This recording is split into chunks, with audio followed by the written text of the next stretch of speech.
Welcome Fabian Hamilton from the Labour Party and the joint chair of the all-party group. Fabian.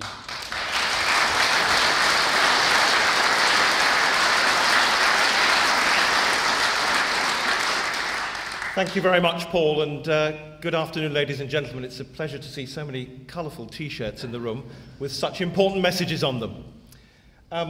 Both Stephen and Paul referred to the work that I did in the last Parliament, and I don't think I was alone in this, but we were a minority voice, there's no doubt about that.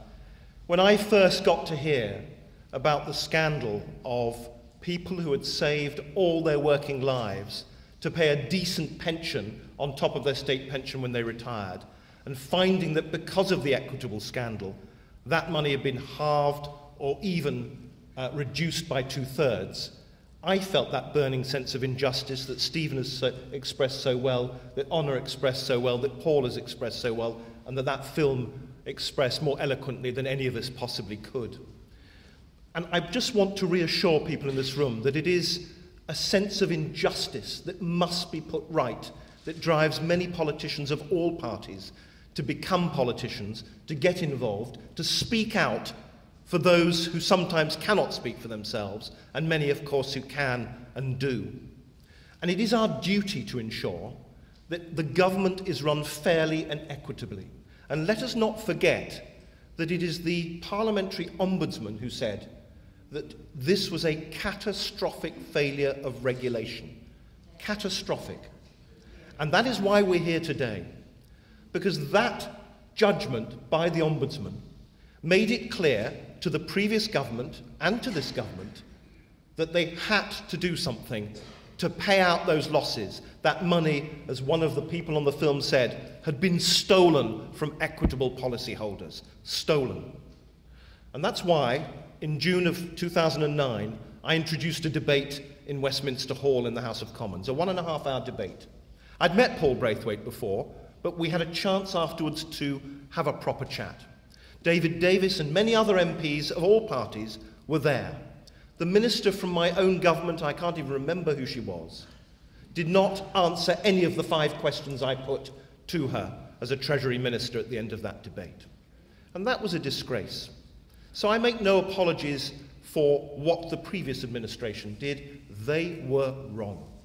And I now know why I've never been a minister, and I'm perhaps a very, very junior frontbencher right now. That's probably why. But sometimes you have to speak out. You have to speak out for what is right, even if it damages your prospects, because that's why you're in Parliament. And that's why we are MPs, to speak out against injustice. Now, the Conservatives and the Liberal Democrats said at the last election that they would introduce a bill to properly compensate the losses of those who'd suffered from the Equitable scandal. And I have to pay tribute to the people in the government that did introduce that bill. They were as good as their word. The problem is twofold. One, as Honor so clearly outlined and Paul emphasised when he spoke, the pre-1992 with-profits annuitants were not to get a penny. I couldn't understand this. I spoke to various Treasury ministers. I spoke to some of our shadow people. Nobody could explain why that cut-off date of the 31st of August, the 1st of September 1992, was so important. Nobody. So, at the instigation of EMAG, after conversations with Paul, I tabled an amendment, supported by my friends who are my EMAG officers, Stephen Lloyd and Bob Blackman. And they were as good as their word. I was asked to speak on the 10th of November 2010, during the debate on what's called the report stage of that bill. I spoke at some length, others spoke too, Stephen, I think, and Bob both spoke.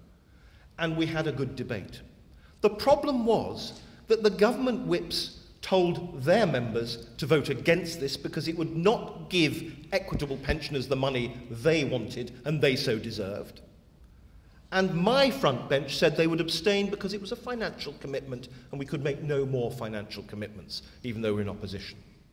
It was an appalling abrogation of responsibility to one of the most vulnerable group in this large group of people who have been swindled out of their money. And it was that burning sense of injustice that led me to push it to a vote, Stephen and I were the tellers. We got 78 votes, I think, plus ourselves, who are not counted in that number. But the number of MPs, ladies and gentlemen, that said afterwards, if I'd known what this was about, I would have voted. I didn't realise. And that's an indictment of our system, I have to say. So, ladies and gentlemen, we are here to carry on this fight. We are here to ensure that justice is done.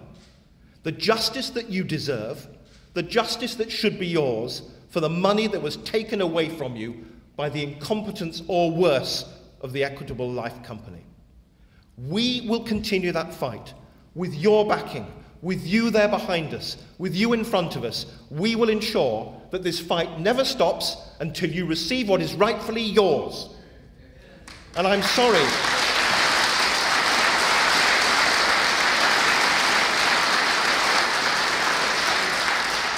And I'm sorry that you have to spend your time today being here, making sure that that message is not lost. But I found that film very moving, and it's thanks to you that that film exists, and we will make sure that fight goes on. Thank you to Paul Braithwaite.